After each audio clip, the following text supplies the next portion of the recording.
fields and scraggly trees. Self-service. Forget about it. I work here alone, painting and preparing the front office portion for eventual functionality.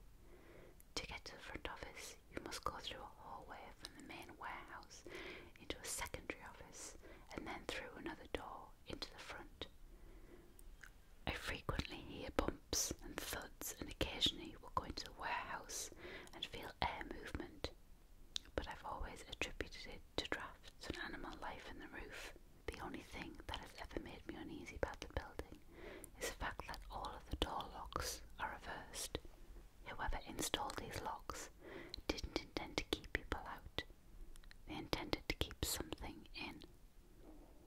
I was in the front office when I began to hear the thudding.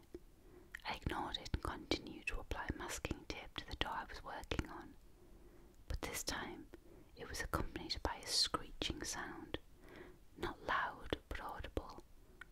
I was freaked out, but convinced myself that it was just a pissed-off raccoon or squirrel that had found its way inside. I continued working until I heard the slam. The door to the secondary office had been open. It sounded like it had violently slammed shut. I peeked around the corner and saw that I was right. The secondary door was now closed. I tried to logic it through in my head that a strong draft had sucked it closed, although I knew there was no such draft. The thudding began again.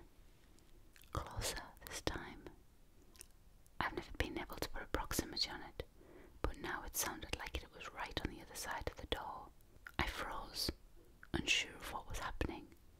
My eyes locked on the door handle, which began to turn. The door disengaged its latch and slowly swung open. Wider. Wider. Nothing there. Nothing visible. No air movement. Just quiet. So quiet. A quiet that seemed to overwhelm me with its presence. A quiet so thick I couldn't breathe. The quiet was shattered when the screech came again. This time it was clearly human, pained, angered, and emanating from the main warehouse. The door slammed. That entirely broke my frozen, fearful state. I ran. I got into my car and drove until I was in cell range to call my father. He didn't believe anything about the doors closing, but agreed that the building had something weird about it. He told me he'd be right out. Fast forward half an hour, my dad and I met up and drove back to the warehouse.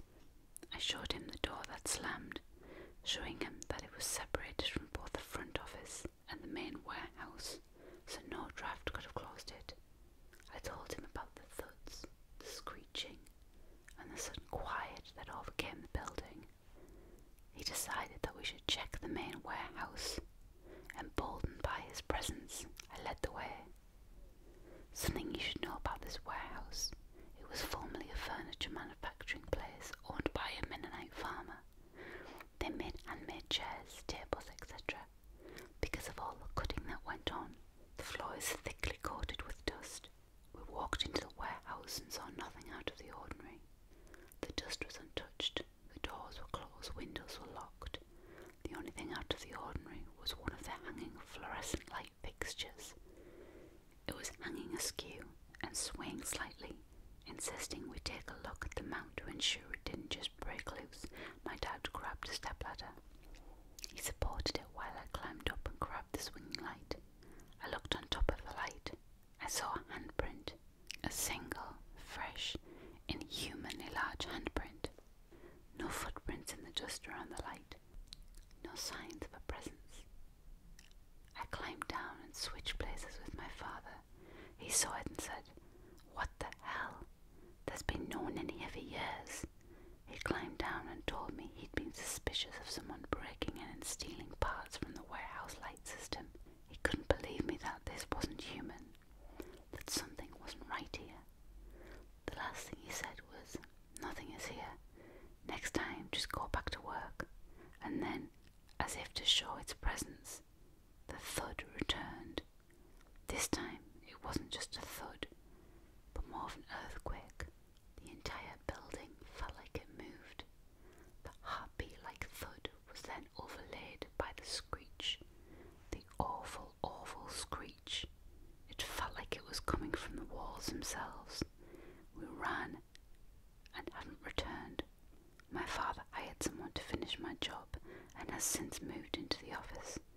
He's heard the thudding, but thus far nothing happened further. What actually happened, I don't know, nor do I ever care to know. What I do know is that there is something